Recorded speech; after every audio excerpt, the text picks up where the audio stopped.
see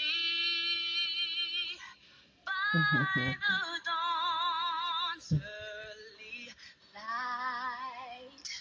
what so proudly we hailed at the twilight's last gleaming, whose broad stripes and bright stars through the perilous fight for the ramparts we watched were so gallantly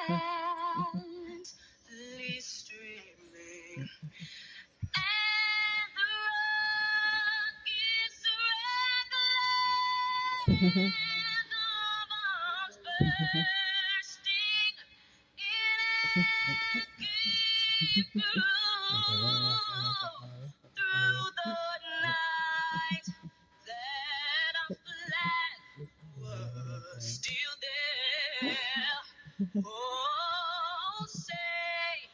does that star-spangled banner yet wave for the land of the free and